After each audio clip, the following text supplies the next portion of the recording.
New report shows the monkeypox outbreak is disproportionately affecting black men here in Georgia. And right now, the FDA is working on a new strategy to stretch the vaccine supply as we see cases jump by the hundreds week to week. Week to week, 11 Alive Joe Ripley is here to explain why this new guidance is especially critical for communities of color. Joe. Today, we confirmed 2 employees within the Fulton County government have tested positive for monkeypox. They are currently in isolation. The virus spreads through close person-to-person contact as well as respiratory fluids. Today, we dug into the disparities of the disease when it comes to people of color. Georgia currently has the 4th highest number of monkeypox cases in the country. State health officials say more than 80% of cases here are in black men.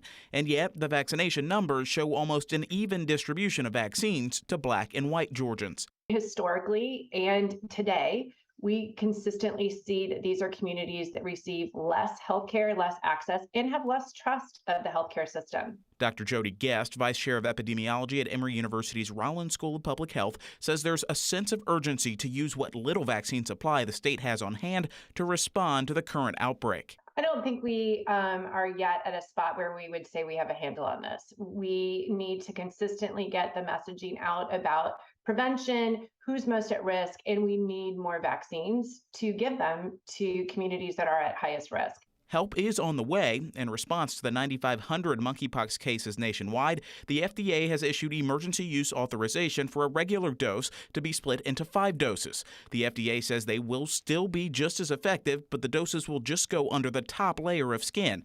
People under 18, though, still need the full dose between skin and muscle, and anyone who gets a vaccine must get a second dose 4 weeks later. The new guidance means Georgia's recently requested 26,000 vaccine order will turn into about 130,000 doses.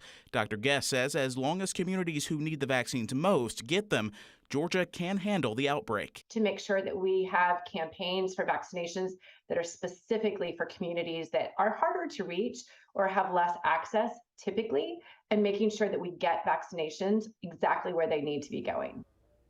If you're interested in getting a monkeypox vaccine tonight, you should call your county's health department to check on clinics and appointment times. But be warned, appointments do go fast. We also have answers to your top questions about monkeypox. Just head to 11alive.com to learn more. Okay.